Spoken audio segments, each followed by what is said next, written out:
Hey everyone, welcome to the TierMonster player interview. Joining to me today is Mattypocket, the one and only. How you doing, man? I'm doing pretty good. How are you, buddy? I'm doing great. So, of course, this is us behind the arena. This is TierMonster. We like to talk to the gamers. We like to see where they came from, where they started, where they are now, and what they think about Smite. I mean, Smite is the game we all love to play. So let's go ahead and start this off here. I mean, where did you start? Like, how did you get into gaming in the first place? Well, I got into gaming, I think, kind of just like everyone else. Starting with the consoles. Mario and well, it was Sonic the Hedgehog and Ninja Turtles and all that stuff for me. Like, I didn't start way back in the Atari days or anything like that. I kind of started. I think I was like 7 or 8 when I started playing like Nintendo and stuff like that. But PC gaming didn't start for me until I was maybe 13 or 14 or something like that. And I got into uh, Ultima Online was probably like my biggest one I started with. I played that for like 9 years. I kind of got into that because of like my stepdad, and so I just played that like all the time. I'd watch him play it like until like early in the morning when I'd have to go to school, and I'd go to school with like no sleep because I just watched him play that the whole time. And I like that kind of started the whole thing for me, playing like Ultima Online. I played that forever, and then I got into like Dark Age of Camelot, and then of course, like World of Warcraft and all the other games that you can think of now. Right, yeah, there was always that big progression. There's a lot of people that were so stuck to UO because it was like the original, it was the OG, so everyone was like they're Oh, the OG gamers for UO. So I I mean, love it. like I guess a big like RPG MMO background, from UO to Dark Age, everyone had that transition, and then of course WoW kind of just absorbed everything. So as far as like that transition, what got you into more of? I mean, did you play Arena? Where did the competitive aspect come in? Well, when I played Ultima, it was just straight PvP all the time. Like that, it's just like for people that played it, they kind of know it's just like you're like kind of memorizing like these different languages to like kind of count. Like you have to like learn different languages in that game to like kind of like counter what you're playing against. It was kind of crazy. So it was like hardcore PvP is what I started like doing, and then Dark Age of Camelot kind of did the same thing. Thid ranking and all that stuff, the battlegrounds and stuff like that, and that was just like hardcore PvP the whole time. And then WoW, I kind of transitioned over to more of like a PvE type of thing, like raiding, like hardcore raiding stuff like that. Back in vanilla, and then going into Burning Crusade, I played pretty hardcore, and then I kind of died down a little bit in Wrath when that came out, and then I kind of stopped playing. But it was mostly like PvP and all the other games, and then World of Warcraft. I didn't really touch Arena very much. I kind of stick to just like PvEing because I played PvP in all the other games, so I kind of wanted to change it up a little bit.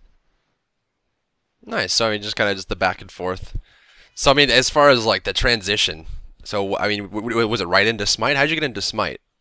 Well, Smite, I was playing, WoW, and I was kind of like I was still pretty much like addicted to it, kind of like everyone else at the time. It was like 2012 PAX East, so it was like last year is when I first ran into Smite, uh, and I was only playing WoW, and I wasn't really interested in like any type of MOBAs. Like I honestly hate MOBA games. Like I hate everything about MOBAs. I think they're probably the most boring type of games there are. I'm dead serious. I think they're terrible. So I was at PAX East in 2012, and I was just kind of walking around, and I ran across it on the floor, and I was like, oh, I was into like mythology and stuff like that. So I was like, oh, I'm gonna have to check this out. So I got online, waited, played it. I think the first god I played was Zeus. I think it was a lot for a lot of people because it's like, oh, it's Zeus, Right. So so I wanted to play Zeus, and then I played it, and I like fell in love with it, like because it has like first person shooter type of aspects, plus like it's all skill shot, and like you're kind of like coming up with your own builds and doing all this type of stuff. And I was really big into like FPS games like Counter Strike and stuff like that also. So I thought it kind of just had like a nice mix of everything. Um, and it was of course starting from it was like pretty much closed beta when I started playing it. It was like you're kind of starting at the ground level, so you're kind of like a part of something, and you're growing with the game. And I've done that with other games, but Like I kind of wanted to do that with a different type of genre, like because I've never played like MOBAs and stuff. So I thought it'd be a good start. So that's pretty much like how I got addicted to Smite. Yeah, it's kind of like being part of the family as it grows, and it's been a long time. I mean, you've been around forever, competing and being all over the place. I mean, it's awesome to be part of the family as it grows, and it was also encouraging too to be that excited about Smite when it was that early in the development, when it was just kind of like bare bones, like this is what we have right now. But it was still just so much fun, and it was engaging. It was really cool to play the game before they started adding features. I mean, if you contrast Smite now versus when it was back then, it's so different, but you're still in love with Yeah. it. Yeah, I think they only had like when I was playing at PAX, I think they only had like it was either like 10 or 12 gods or something like that. Yeah. It wasn't. It was before Sobek and Arachne. I can't Oh remember if man. it was Arachne or Sobek that was first that they released, but yeah, it was just way before that. So there wasn't much to it, and of course the game changed, like you said, like 100 times. You know what I mean? And it keeps growing, and they keep changing things, and it's just getting better and better.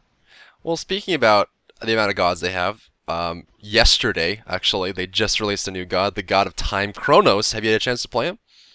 I played him once. I only got to play him one time, but the game that I got to play him in was like 70 minutes long. So Oh, yeah, it was a long game. So I got to play him for like a long time today. And at first, it was like 10, 20 minutes in, and I was like, I wasn't really feeling it. I'm not, really like a mage type, like carry type player. Like I like playing all the gods, but I mostly like playing tanks and supports. So I was kind of like iffy about him at first, and as the game went on, I started to love him. I thought he was so fun. At first, I thought when you casted his spells with his passive and stuff like that, that while his passive was like ticking, that if you casted a spell at a certain point, you would get the benefit of the ability or of the passive, But then it kind of like I found out you actually had to lock it in. Like once you locked in the ability with two, I can't remember what it's called. I don't know if you remember what his oh, two is it's called. like Accelerate, I think, is the name. Yeah, accelerate. Yeah, accelerate. Yeah. So when I found out you could lock in his his uh his like passive for like 6 or 7 seconds or whatever it was, I had like a blast. I ended up doing like 85,000 damage or something like that with him during that game. Um, just like how you can play him, like because he takes like I feel like he takes like so much like skill in a way. Like if you time like his passives right, like with his like you can make all his damage be physical, or you can give him bonus damage to like his magic and stuff like that. So I thought that was really unique, and I kind of like fell in love with him. He's probably my only and favorite caster in the game right now. Oh, he's Like, cause so I don't much really. fun. I had so much fun playing with Oh, him, and like it's hard at first, and people were complaining about him all day, is because like his one is really small and there's a delay, and his three is like really like just sludges along really slow, and it's just yeah. he takes a lot of skill, but there's also depth to him with the passive, like you were mentioning. Yeah, yeah, I no, I totally agree. Like I was having issues because I use Instacast, and Oh, not many that's people right. use it. Yeah, so and not many people use it in the game. So when I went in playing him, I had no idea of his ranges or his like radiuses with any of his spells or anything like that. So I was Wow. struggling. But towards the end of the game, I was just like, I got a couple quadra kills. I think I was just doing so much with him. But yeah, like he's definitely one of my favorite casters, if not my favorite caster in the game right now. So how do you feel about at least the viability of Kronos? Do you think he is good enough now, or needs to be buffed, nerfed, or do you think he will be played in competitive play? I think he should just be like left alone right now until they allow him to be played in a competitive scene because you can only play him in solo queue and solo queue is kind of like it's either hit or miss. It's all over the place. So when like you can see him in tournament play with like higher skilled players or like in like a team environment type where you see like 5v5 coordinated team fights and stuff going on, you'll actually be able to see if he like really shines or he doesn't. But I think with his current kit, like right now, just like based off, obviously the one game that I played him, I think he's viable. I think he could be played. Like he has like the stun, the slow that turns into the stun. I feel like his one does a ton of damage, and on top of that, like if you blow your cooldowns and stuff like that, and and you have your passive going, you could just like lock in your fourth passive, which is like 35% of your magic power goes to your physical damage, and you can just do like tons. Like I was doing like 500, 600 damage with physical attacks with him, and then on top of his, rewind, I think is what it's called, his ultimate, and it kind of just like brings him back into the fight after, like they kind of like blow cooldowns on you, blow ults or whatever, and then you just rewind it all, and all their stuff is on cooldown, and you're kind of just like resetting the fight, with full HP and full mana and full CDs. So I think that's kind of cool, but I guess time will tell, when you start seeing them in more of the 5v5 areas. Right, I think it'd be really fun to watch him. I think he's a really entertaining character, and he's really hard to chase down too. Like you mentioned with Rewind, he just kind of reverts back, and it's really powerful. And I feel like if you're gonna play him competitively, you have to put a lot of time into him, just because there's a lot of subtleties to him. He's a very complicated character, but if you can efficiently play him and skillfully play him, I'm terrified to think about the top competitive players picking him up and getting good at him, because he's just such an awesome character. So I mean, along with the change or the introduction of Kronos, we had a change to jungle. So I wanted to get your thoughts on not only the state of the jungle now, but also how it fits in the meta and how you feel it works out. Is it too strong or is it necessary? I mean, how do you feel about the jungle in general? I feel like it's weird because the jungle has changed so much recently. Um, it's kind of like I'm all over the place with it. Like I think it has its pros and its cons. Like the newest patch, they had it so where you can only pick up or have one buff on the character on your Right. god. So you have like your jungler, starting, it's like its own like world, it's its own position. So like I still feel like jungle's viable and it should still be used, but it's like you have to. It's kind of like you're playing more team-wide now. It's like your jungler gets, whatever buff he wants. The blue for mana, the speed so he can get around jungle quicker and auto-attack faster, or the red for more damage, or, obviously the CDR, for lower, CDs and stuff. So you're kind of like splitting up buffs. It's like with your solar laner, left or right or whatever you have them, you're kind of giving a buff off to him. You're taking one on your jungler, and on the other side of the jungle, you have two other buffs that you can give off to your mid or right laner. So I feel like it's cool because you're playing more as a team, and you're kind of like strategizing on like who gets what buff and what would benefit who more. So I think that's really cool. But I felt like it kind of defeated the purpose of like a full jungler in a way, because you're gonna have to run out of lane to get the buffs, or they go to waste, or the jungler just kind of leaves the camp there, the golem camps, to where you're not even getting the buff or the experience or the gold for it, because you're just wasting the buff. So it's like you have to take into consideration whether you just want the buff to like die out, because it's only on the ground for like what, 30 seconds. It's a full minute. So, oh, is it a full minute? Right. I thought I read 30 seconds. It might be a minute. I don't know. They may have changed it. This was before, but they mentioned that it was going to be a full minute before it was released. I mean, it may have been reduced down to 30 seconds, but I mean, you're right. It kind of splits it up, and it makes it awkward for the jungler. But at least by fundamentals, like you mentioned, it forces team play, because it's like there's times where I was just playing a normal conquest solo queue, and a jungler I'd never met or talked to before was like, "Hey, damage is on the ground. Go grab it." Like Yeah. I'm not using it, Yeah. so go get it. So it like forces team play, which is cool. But I mean, how can they make it different for the jungler? How can they make the jungler viable in this format? Well, I think the jungle is still viable in a way. It's just like you said, and like I was saying before, that you're kind of forcing people into the jungle to kind of get these buffs and to kind of play more team wide, more team play. And I like that. Like I like that aspect a lot. I don't like the fact that you can't kind of like replace the buff that you have. Like say, you get like speed, right, and you go for a gank and you wasted like 30, 40 seconds on your speed buff, and you still have to wait, a minute or whatever for it to, go away before you can pick up another buff. I would like to see maybe them replacing the buff. I know Eris was talking about making it so you can refresh your buff. Like say if you have red and you go to invade the enemy's, red buff camp, that you can steal it and you would refresh your own. I think that's kind of like a good start, but I would like to see how it was before, like where you can have more than one buff, because that's kind of like the role of the jungler. You have like your solo laner, you have your 2v2 lane, your mid lane, and then you have the jungle who's kind of just like in there doing all the buffs, and your team would come over for the experience or gold or whatever, and you'd split it and then go back to your lane and just go from there.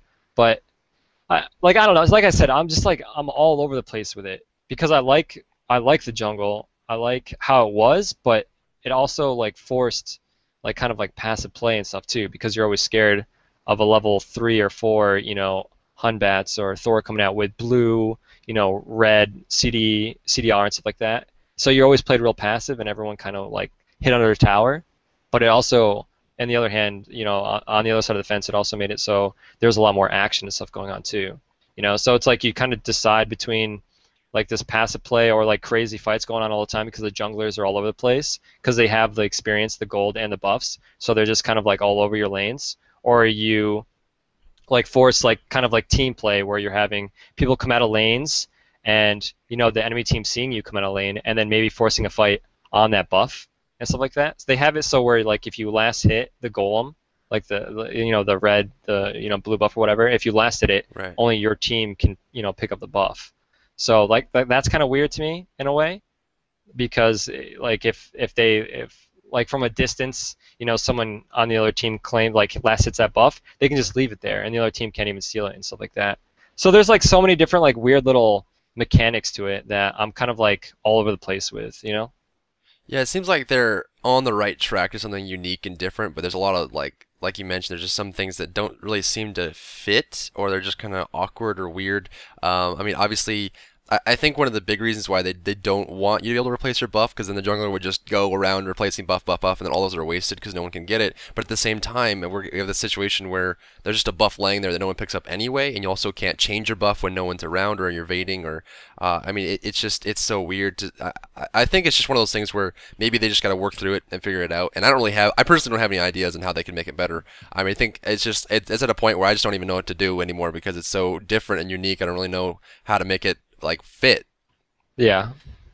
Well, I did like how you said or how you were saying that just kind of replacing the buff, like how the jungler would just go around and he would do red and then he'd go to blue and his red would be replaced with blue. That's kind of like forcing team play in a way though. Like you either replace that buff and you lose red and you get blue, and get mana, or you call your teammate over and you're like, hey, get this blue because I don't want to lose my red or replace it. There should be the option of the jungler being able to do that. Right.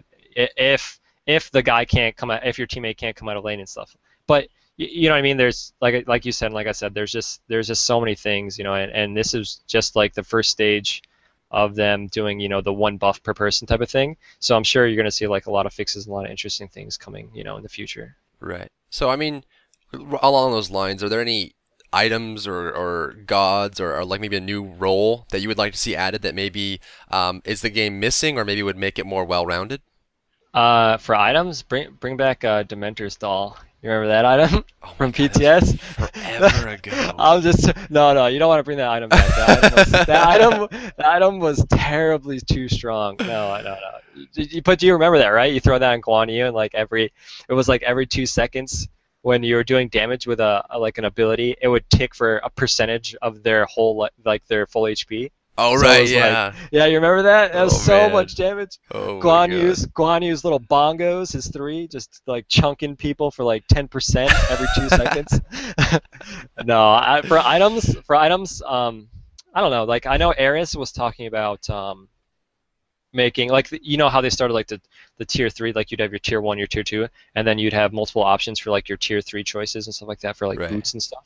I know Ares just recently said that he's planning on making a lot more of those like type of items, to where you have like more options, which is great because more options is always better. Like it's to the point where like you kind of see like these same, I hate to say cookie cutter builds, but a lot of it is like that because there's obviously items that are better than other items. So you see like more of these same like type of builds, and then when you finally see like one item, during a tournament, like during like high skilled play in a tournament, stuff like that, like one item that's like out of the ordinary, everyone, the casters and everyone's like, what, this item is being used, like, you know what I mean? Like, Right. because it gets too crazy, like everyone gets crazy about it, the casters and the players, the viewers, everything, because it's so different. And that's the problem right now, that there isn't much diversity with builds and items and stuff. So of course I love seeing more items, and like the branching off of in tier 3 to multiple choices is great, but more like items in general,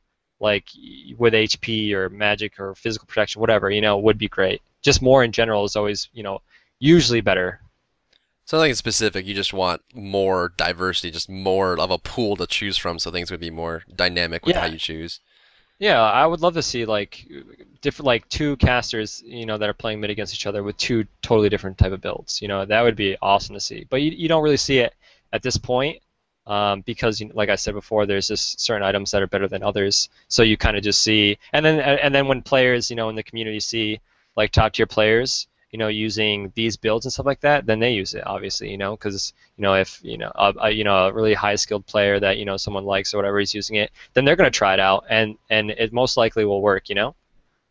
Right, but I mean, so this is something that we could talk about. I'd like to hear your opinion on this. Something that I literally just thought of is the fact that, if you look at other MOBAs, they have this like piecemeal structure where you have like little baby items that combine together to make bigger items. But in Smite, it's more linear. It's literally you just get tier 1, tier 2, tier 3. Now, I think the tier 3 split is a good idea because it makes it more Hmm. dynamic. But since there's less of that piecemeal idea, that to make more items, they have to make everything like completely unique. Like it's literally a whole other idea in a separate piece. Like it's not like the little items you can add together or combine in different ways. So I mean, they have to be really unique with the items. So I guess it seems to slow down the process of making new items just because they have to have the passive at the end and all that. So I mean, what could they Hmm. really do besides just go around and creatively make new things and put it into the game? See, it's so hard to it's like you said, it's so hard to just come up with like original balanced items because you remember when I'm not sure what PTS it was, they tried that. Um, Maybe it was like PTS 1 or 2, I can't remember, where they added like, oh well, they actually changed a bunch of the items and then they added like a dozen new items, and it kind of just turned out to be just like too much. It was like kind of crazy, so they kind of reverted it back, and then they brought in, like you said, the tier 3 kind of items where they've just branched out more and stuff like that. And I thought that was great. Like honestly, with items, it's like to come up with like balanced good items, like you would really need to like sit down and like think about it, because it's either the item's going to be used, by everyone, right? Like if you put an item in a game, everyone's going to use it. Like remember when Bulwark was added? Like Bulwark's used all the time, even on most carries now, as like a fifth item or a fourth item. Um, and then other items just weren't even touched. Like there's items that are in the game right now that I never see or anything like that. The fate, So, the fate of Jotun's wrath. yeah, well, Jones, yeah, remember Jones Wrath? It was never used, Right. right? And then they changed it around a little bit, where they added like CDR and physical penetration on it and stuff like that. And now it's used a lot more. It's used a lot more on like physical carries and junglers and stuff like that. But yeah, it's just like these little tiny changes to items and stuff like that. Either have them used or just not touched at all. But the items, like I said, the item category is just so touch and go. Like it's really hard to like balance in like new items and stuff like that. I think that's why they decided to do more of like the tier 3 branches, where like you'll have like 2 or 3 options maybe. And I think that's great to start. But like I said before, I just want to see more diversity. Obviously more is better. Going through like a list of items to buy is cool because you do all like the math and the science on it and stuff like that. But too much might be overwhelming for new players. So it's crazy. It's like all over the place. I always think of like both sides of the fences. Or Right. both sides of the fence, I should say. It's like new players, how they would react to like coming into a game with like 90 items, or instead of like 30 or 40, but it just have multiple tiers to them. Yeah, it's something more simplistic. And I think maybe that's where they're going for. Just like the barrier of entry, where you come to the game, you're like, oh, there's only like this many items, and all you got to do is level them up. So I mean, it's really simple. So I mean, touching on those lines as far as like what they can add, what they can change. I mean, how do you feel about the future of Smite? Do you have any hopes of where you would like it to be, or are you just along for the ride, or what do you expect for Smite maybe in the next few months, or maybe in the next year, or maybe like how it will be after release? Like I think just like all the other competitive players that have invested as much time as I have, like I've invested like a year and a couple months into this game, if not more. Like the first game I ever started streaming would be this, was Smite. Like I didn't even like I played games my whole life, but I actually started streaming, and that was only because of Smite. And I feel like the direction and the future of Smite is bright and big. I hope as a competitive player that has like invested as much time as I have, that it would be, that it would grow to be, big and popular and stuff like that. And I think it has the potential. And the company, I know as that they're completely behind, Smite 100%. You know what I mean? Like they're putting all their eggs in one basket. They started with, I think it was like 15 or 20 staff, I think, on Smite. And well, I get into that, like I was privileged enough to go to the studios and actually like see how like they work on the game and the direction and Yeah, their that's ideas and awesome. stuff like that. Yeah, yeah. So I got to see all that, and that was really cool. Like kind of seeing like, you know, what they wanted and what the future of Smite was to them, and they started off with like 15 or 20 staff, and now they're up to like 70. Like the game is growing like every day, and like I have like high hopes. I don't know. I'm kind of rambling about like this because I've like I said, I've dedicated like a year and some months, pretty much like from the get go into this game. So of course I want to see it, succeed, and I think everyone does. You know what I mean? Like we kind of started out, you know, at like a ground level game, and there wasn't very many people in the community and stuff like that, and the streamers were kind of just streaming for themselves at the time.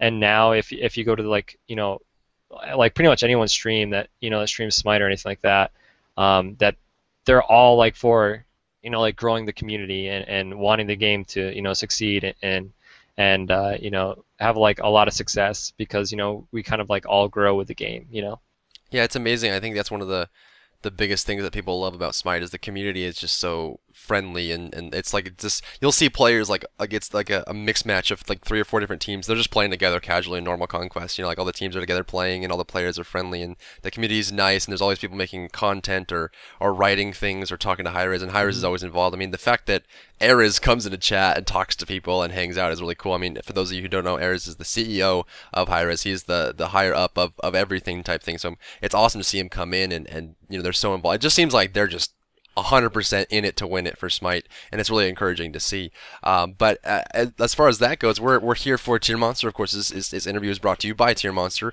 TierMonster.com is a stat ranking website that allows you to not only look at stats, like if you want to look at how Mattypocket plays a certain character, you can check that out on his profile page. But I mean, what can players learn or gain from TierMonster? What are your favorite aspects of TierMonster.com? All right, so I'm a Tier Monster fanboy. Like I've told you this before. Like I love this website. When it first came out, I was like in love with it because it has like that ranking system, and it's kind of like it has like its own categories where you have like support and tank players kind of like in their own category for like ranking and rating and stuff like that. Based on how they how well they do, how they play, and it's not necessarily all based on win loss like you were saying before. It's kind of like it's based on like a bunch of other things like your kills, your assists, like how many deaths you have, your gold, and like how well you played, and like it's more in depth. Like I feel than the ranking system in Smite itself. Like I love Tier Monster. Like how it has it's like your personal stats, right? And then there's a section where they have it to where you're statted against like the global like average stats, and I think is that right? Like there's Right, like the yeah. world stats, and then you have your personal one, and it kind of shows you um, like your stats compared to everyone else's. And I love that, and I love the fact that you can like click on like people's names, and you can see like their win loss, how many wins they have, how many losses they have, their kill death ratio, like what gods they've played recently, and their builds and stuff like that. So you can kind of do some like spying on like other teams and stuff like that, and see what they're building and whatnot, which I'm guilty of 100%. And yeah, so it offers so much. Like there's so much detail to it, and I check it like every day. Like after I play a couple ranked games and stuff like that, I'm waiting for it to update to check out my elo because I've been trying to climb. Cause I'm trying to climb up to number one right now. I'm trying to beat. Actually, I don't know who's number one right now, but Oh yeah, I'm getting close. you're in the top 5 support, aren't you? In Yeah, all of yeah, everything. yeah. I'm four, and I think I'm 20 points or 20 like yeah elo points or whatever you want to call it behind the first place guy. So I'm getting there. Like it takes like it's hard work, you know what I mean, and it's something to shoot for. Like I've always been kind of fascinated with like increasing like stats and numbers and stuff like that. Like I've never spent any favor in Smite. Like I always keep like I have like 320,000 my or god. something favor. I just have like Oh this my weird thing with god. numbers where I have to like keep increasing the number amount. So I'm completely obsessed with Tier Monster. And since it's come out like what was it, a month or two ago? It was like 2 months, It was right? about 5 weeks ago. Yeah. So just Yeah, about like almost a month and a half. yeah, since it's come out, I've been on it every day at least like 3 times. Like I just like I love watching, seeing what other people build and seeing where I stand against other players and stuff. I can go on forever about this. You should probably just shut me up. Well, now I think Dry. about it, you're the first player interview we've had where you're one of the award inspirations. We had the Chicken Oh Tender yeah. Award that people Oh win god. every week, which it's funny because people that it's not really like a good award. It's like the award where you did do anything, but it's like inspired by Mattypocket. This is the first interview we've had. We were obviously the other two were the Pon Pon Luck and then the Man Mode, but this is the first one we've had. So yeah, that award is inspired by the only Mattypocket that you see before you. And there's a lot. I mean, there's individual stuff. Obviously, we had the Code Green tournament, which was last Saturday. That was a Which I won. single or Yeah. double man entry, which we're doing again in 2 weeks. Then we're gonna probably split up to EU and NA and all that stuff. So I mean, we're trying to bring everyone into it, and I'm surprised because the Code Green had such an amazing response. Everyone just loved it. It's just a lot of fun. So I mean, even if you're not on a team, you can still play in competitive tournaments and win gems and enjoy all that. So I mean, there's a lot to offer. So if you haven't signed up for TierMonster, it is free to sign up. You just all you need is an email and an in-game Smite name. You sign up and you have that, and then you can just watch your stats. You can track. You can do comparisons between. So if you want to see how much better you are than Mattypocket and how much worse, you can go to his profile and click compare, and it'll show your stats side by side, like Matty was mentioning with the global stats as well. So I mean, there's a lot to offer there. So if you haven't signed up for that, that is going to be your first thing to do after you watch this interview. But that's going to be it for us, guys. Thanks for tuning in. Don't forget to rate, comment, and subscribe on this video, or sign up on TierMonster.com. Do you have any shout-outs before we go, Mattypocket?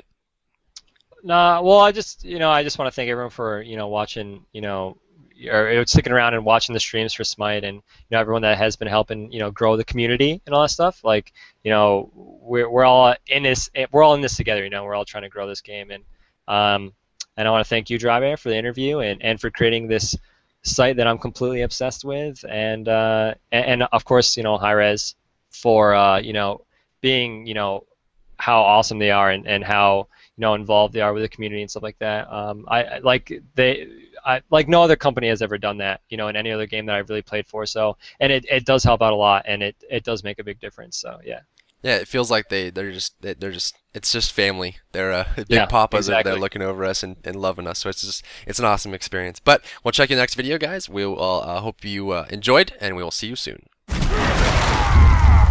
course, we said yeah. So this is a great opportunity for us as players to, just to be able to elevate our game to that next level. Any kind of LAN experience is like really huge in terms of being able to add to your repertoire because that's like pressure that's added to you. And if you can